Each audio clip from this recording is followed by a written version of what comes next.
What is up, Crossing the Line fans? I hope you're having an amazing week. Welcome back to another edition of Crossing the Line. I am Jerry Peralta, and as always, we have Matt Entrican, and surprisingly, surviving another week somehow, Josh Coleman. Yes. How are you guys doing today? I'm doing pretty well, Jerry. Ready to dominate Josh since I couldn't dominate him in the pie bet. Oh, I know. This is going to be we have some fun in store for today. Josh, how are you doing today? I'm doing pretty good. You know, we did the pie bet yesterday. It was good to see Matt with some good key lime pie all over his face. So feeling good, ready for today's show. Yeah, definitely. And, you know, it's before we get into our topics, let's look back at the pie bet. Matt already mentioned it, but, I mean, we have a winner to the pie bet. Thanks to a very dominant performance in Game 6 by the Lakers, Josh has won the pie bet. Yay! Ooh. And we have the results to that. So, of Josh's victory, let us go outside of Escalante with Jerry, Matt, and Josh and see the results.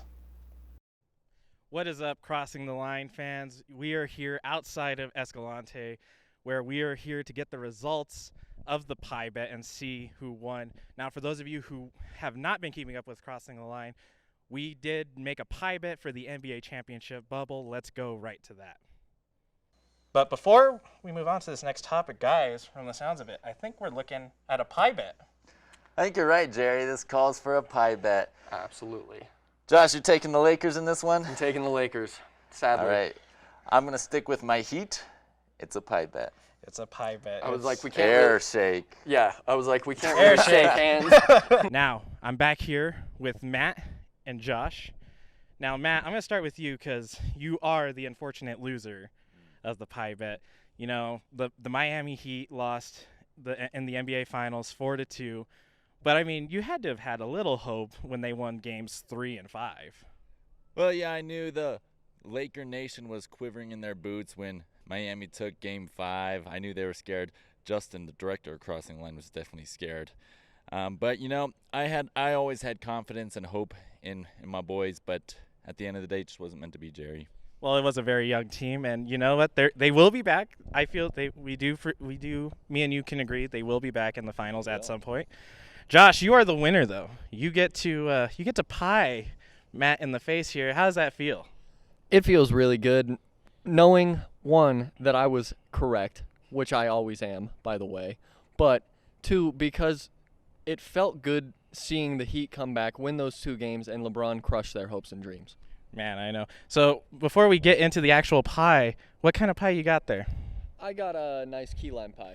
Oh, okay. You said nice key lime pie. Well, I'll be the judge of that. Nasty, Jerry. That is a very nice key. Yeah, but, you know, you won't get COVID. It's fine. It's better than off your face, Matt. Yeah, I know. I could just walk up and just go, delicious. And with that, let's get right into the pie. And now for the moment of truth. Matt has his poncho on. He still has his hat. Josh has finally taken off his socks because he was wearing the Jordans or the shoes, whatever, Josh. You were wearing J's today, and you shouldn't have done that. You should have known better. I didn't think of it, but it's okay. I'm not getting them dirty, so. That's fair. And for the moment of truth, Josh, I'm going to let you have it. You this is your victory lap, bud.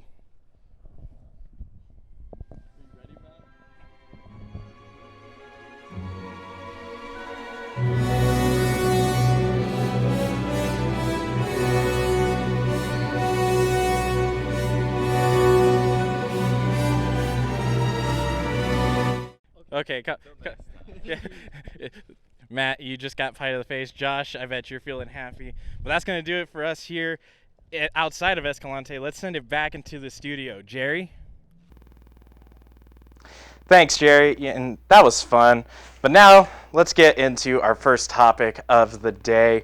Guys, as I mentioned before, LeBron James has just won his 4th title in his career. And after that title win, everybody's saying, a lot of people are saying that the GOAT debate is over. LeBron has finally won. But there are some sports personalities like Stephen A. Smith who have been saying, no, MJ is still the GOAT regardless. It will take a lot for LeBron to win in my book. But what about you sports personalities? Josh, how do you feel, or who do you think is the true GOAT here in the NBA? Well, it's simple. Michael Jordan is the GOAT of the NBA. LeBron James, yes, he won the 4th title of his career, and that's big, and he has the chance now to kind of catch up to MJ, but it's going to take a couple more years. And I say this because of one simple stat. MJ has 1 Defensive Player of the Year. LeBron has none.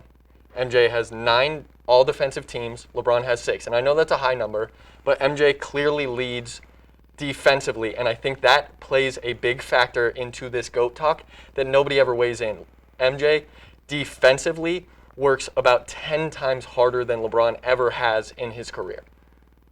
And for me, I've always liked Kawhi more than LeBron because he's better on the defensive end. I'm not saying he's a better offensive player, Kawhi, than LeBron, but defensively it weighs more. So today's NBA, I'm still not taking LeBron. In the GOAT talk, MJ undoubtedly is the GOAT. He's better defensively and LeBron ranks 83rd, all-time in blocks compared to MJ, who's ranked 71st. LeBron in steals, all-time is ranked 39. MJ is ranked 26th. Those numbers alone put it away for MJ without looking on the offensive side because offensively they're pretty similarly skilled and they can do tremendous things on the offensive end. But defensively, MJ is by far better than LeBron. Oh, see, Josh, here's the problem with your argument. No one really actually cares about defense. It's really not that big of a deal. Just wins championships. That's up for debate. But anyway, in all honesty, LeBron James might not be the best of all time right now, but he's going to be.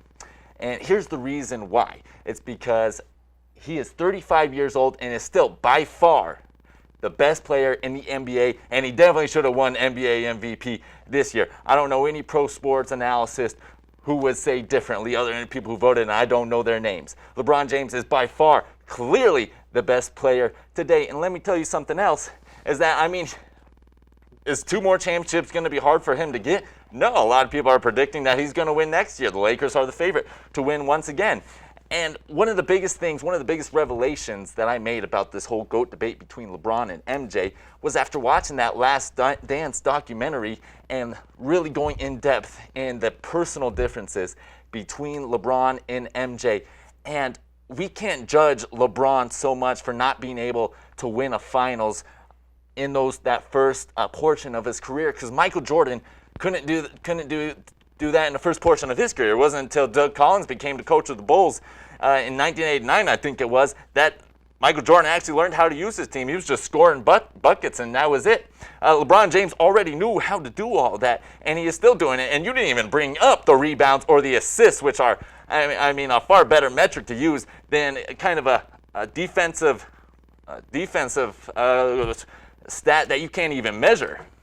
How can you not measure blocks and steals? It's very clearly on every stat sheet of pretty much since the 90s. Yeah, but you said that LeBron James is by far, or you said MJ is by far the better defender. Repeat the stat in blocks and steals. All time, LeBron ranks 83rd in blocks compared to MJ, who's 71. MJ is ranked 26th in all-time steals versus LeBron, who's 39th.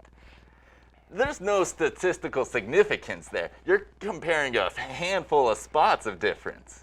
And blocks and steals. And I said earlier that offensively, they're fairly similarly compared. MJ's the better scorer, but as you mentioned, LeBron is by far the better facilitator. I'm not arguing that. Defensively, which is a large part of the basketball game, MJ is better and always will be better. And he gives more effort than LeBron ever has, and that's huge. That's huge. You can't take that away from a GOAT conversation. Well, okay. I'm going to say this before we move on to the next topic because we got to wrap this one up. There's some key stats here to look at for this. In points per game, MJ leads that stat line 30.1 to 27.1. In rebounds, obviously, like Matt brought up, LeBron leads that in points per game with 7.4 versus 6.2 rebounds per game. But both have shared this about the same in field goal percentage, minutes, and three-point percentage. And you also have to take into consideration LeBron has played in the league, I want to say, a few more years longer than MJ did, and MJ retired like 3 times, if we're going to be honest. But it's also different sets of rules in the league at the moment that we have not that are not in play when Michael Jordan was playing. But moving on, we're gonna flip the script here. Go to the NFL, guys. The NFC Least has been one of the more concerning divisions in the NFC by far, because let's face it, none of these guys are, or none of these teams are looking good, and each team is seeing their fair share of struggles. But, Matt, I'm gonna go to you. Who do you pick to win the NFC Least? Well, it's going to be the Dallas Cowboys, Jerry, and for this reason is that nothing all that much has changed. In the Dallas Cowboys, your backup quarterback is Andy Dalton, a very well-respected quarterback who, could be a starting quarterback on a number of teams. He's still a guy who can get wins and who is an efficient and serviceable quarterback. I mean, the offense has never been the problem for the Dallas Cowboys. It's all about the defense, and Andy Dalton is a guy who's, he probably can't, he's not going to be able to put up the same level of numbers that Dak Prescott has been doing, and he's been doing it on a record pace, but it's still not winning games. And so maybe all it's going to take for the Dallas Cowboys is that new leader who can will the players to a win, who can change the culture, change the momentum, change something, because throwing the ball where it needs to go is not always going to be the number one thing that leads a team to success. Your job as quarterback is to be a leader. It's about the intangibles. And maybe, just maybe, that's what Andy Dalton can do. And the Cowboys were a strong pick for me, but I'm going to go with the Philadelphia Eagles here. They're very injured right now on both sides of the ball, offensively and defensively. They have 10 total guys on IR alone. That doesn't count anybody who's doubtful, questionable, or just plain out. 10 guys alone on IR. And then you count what Carson Wentz has been able to do with guys like Greg Ward, Travis Fulgham, I think is how you say his name, and Zach Ertz. Those are his three main targets right now. And yes, their offense hasn't looked great, but the receivers have been a big part of that because they don't have the same kind of ability to create separation as Jalen Reagor, Marquise Goodwin, Alshon Jeffrey, and Deshaun Jackson, and Dallas Goedert, all 5 of their receiver corps who aren't playing or have missed time already. Carson Wentz has had his fair share of injuries, but he bulked up this year to try to avoid that. And while I think this offense is good enough, the defense, as you mentioned, with like the Cowboys, little suspect. But that's kind of the case with just the NFC Least in general. All of their defense are giving up an exponential amount of points right now. And I think it lends to the Eagles because they have the better corners and secondary, in my opinion, out of any other team in the NFC East. So defensively, I think if they get some of those guys off IR and can kind of get back into the flow of it, this Eagles team is going to be really good, especially if they can get those receivers back. And Miles Sanders has done a good job of holding up that running back room, trying to take as much pressure off Carson Wentz as he can. Well, injuries are going to be a constant for NFL teams this year, and I think it's a miracle that Carson Wentz has been immune to that so far. But the Eagles are still in a limbo of a state right now, and Carson Wentz having sort of the yips and not playing near the level that we've known him to play in the past. But at the end of the day, I think it's just going to be the fact that the Dallas Cowboys have the weapons. They have that receiving core that I think is obviously better than the Philadelphia Eagles. Man, you guys are really going to be concerned over my pick here. And this is going out on a limb here, but just because of who is back now, and I'm interested to see where he goes, the Washington football team, I think, has a good shot of winning the NFC Least this season. Alex Smith has taken over after a horrific start from Kyle Allen this past weekend. And it was his first start since a very serious and almost life-threatening injury back in 2018. It was Alex Smith's first game he has ever played since then. And, back in 2018, he played 10 games before he went out with injury. But within those 10 games, he had over 2,000 yards, 10 touchdowns, 5 interceptions. And then even the year prior, his first year with Washington, he had over 4,000 yards passing. So I think the Washington football team can take the NFC Least if Alex Smith can play up to those numbers that we saw before that devastating injury. Okay, so moving on, going to flip the script, or flip it one more time. We're going to move over to the MLB. First time we're talking MLB in a while, but the playoffs are in tow, and the NLCS, the National League Championship Series, in the American League Championship Series are both playing NLCS, ALCS. They're happening right now. And the Dodgers and Astros, both teams, are down 3-1 after very promising victories yesterday against the Braves and the Rays. Josh, I'm going to look to you. How do you see both of these series playing out, and who do you think is going to make the World Series? For me, coming out of the ALCS at least, I think the Tampa Bay Rays are going to make a strong push tonight to try to win that game. But the big issue for them is their pitching going to be tonight with John Curtis on the mound, who's only pitched 4.1 innings this postseason with an ERA of 10.38. That's not going to get it done, but they have some hot bats right now that can help take care of some of those pitching woes that they have going on. But personally, I just can't say the Astros are going to win this series because nothing would make me happier than seeing them lose and watching social media get bombarded with trash can jokes. I just can't choose them. It would be immoral for the Astros to be chosen for me right now. And one, I think the Rays, they haven't really been here. They've never won a World Series. I think this is going to be kind of their year. It's been a little weird, but that 60-game season, I heard this summer, it was going to be weird because teams like the Rockies, who usually start good in 60 games and then fall off towards the last 100, those teams in those 60 games are going to have a chance to push to the World Series, and that's the Rays for me. I don't think they would have been here if they played the full 162 games, but with this shortened season, man, the Rays have a shot to go to the World Series and win.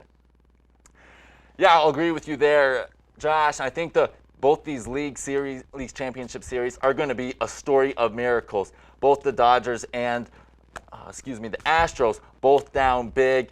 And you're right, the Rays rotation in their pitching is set up more to be successful over 60 games. And so that's where they've been able to be successful. And, you're right, it would be very immoral for the Astros to win this. If there's a baseball god, he's not going to let them win. I sure hope so. Please. Knock on wood. But anyway, you're right, the Rays got two rookie pitchers going tonight and tomorrow. But at the end of the day, they're up 3-1. They were previously down 3-0. There's only been one time in the history of the century plus of baseball that a team has come back from 3-0, and that was the 2004 Boston Red Sox. So knock on wood again. I'm not going to say any more about that. We're not going to mess with the supernatural nature of baseball. But anyway, in order for the Astros to come back in this one, they're going to have to go back to the top of that Rays rotation. I just don't think that they'll be able to beat them, especially when your all-star second baseman is having the yips. And the Rays are playing as hot as they are playing right now. We'll go back to my bartender metaphor, Looking at the NLCS, though, the Braves and the Dodgers, they're in a little bit of a tighter series. And when we came in to film this, they were tied 1-1, I believe, going into the fourth inning. So that's going to be an interesting way that shapes out. But the Braves haven't been to a World Series either since 1995. Somehow this feels like the playoffs that baseball's been looking for, two teams that haven't really been back in the postseason, let alone the World Series in some time, beating two teams, the Astros and the Dodgers both being there within the last 3 years. It feels right. It feels like the season of destiny. And honestly, the Braves, they're looking good. I trust them. And it would feel wrong to choose the Dodgers as well because they're in the Rockies division. Yeah, we definitely dealing with the two evils of MLB. But listen here, the Dodgers are down 2-1, and if they don't win tonight, then the season will be over for them because then they got to go back to Max Fried, try to beat Max Fried and Ian Johnson. And I just don't think that's going to happen for the Dodgers if they don't win tonight because they got Clayton Kershaw, who's supposed to be the chosen one, the prodigal son, a man who has been extremely inconsistent with his performance in the postseason. And if he doesn't come out tonight and make a great legacy-defining start, then it's going to be all over for the Dodgers.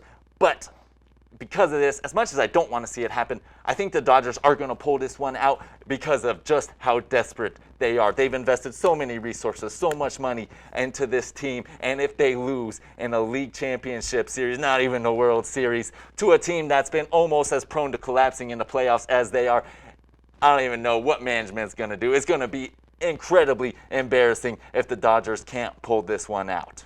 Well, and I'm going to say here too, personally, I don't see the Braves not the Braves, excuse me.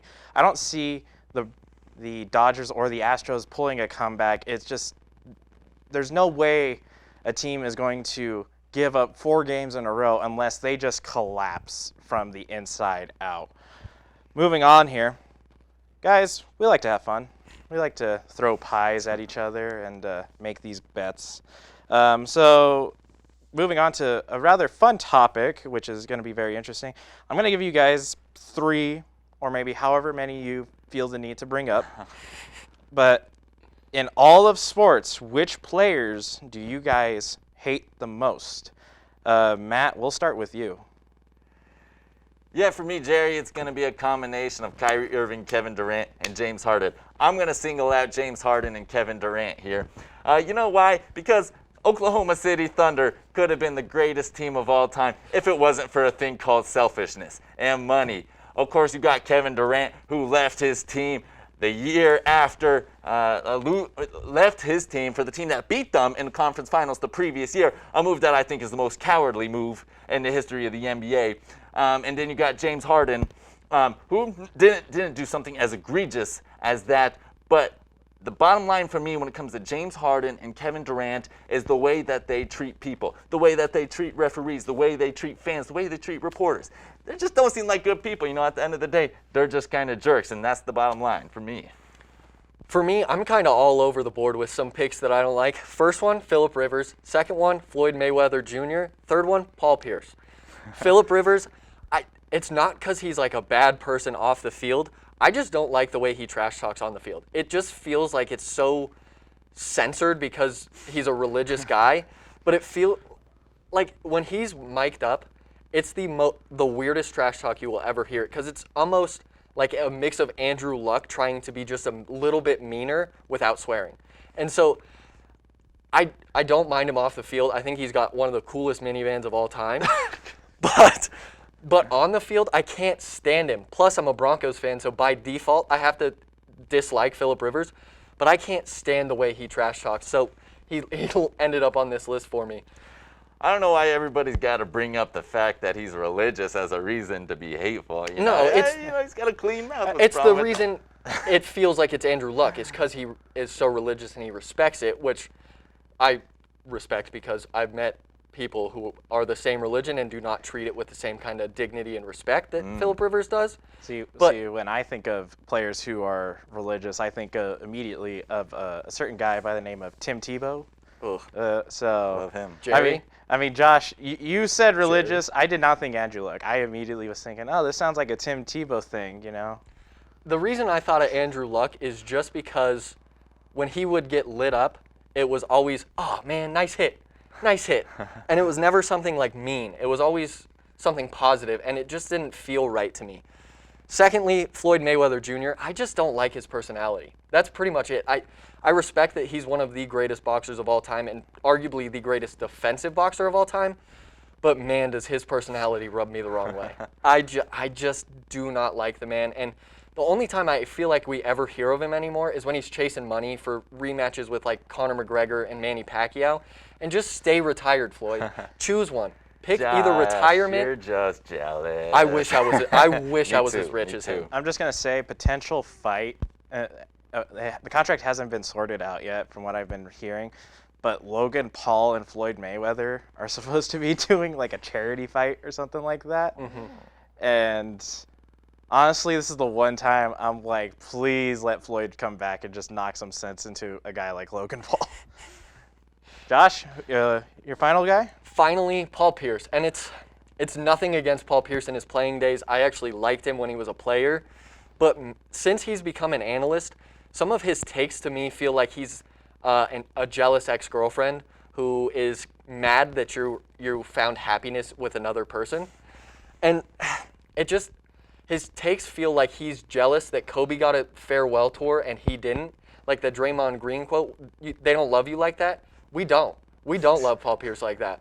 I definitely don't. Ever since he became an analyst, it just feels like he whines and whines and whines, and so that's why he's on my list. You got a very interesting criteria for hating.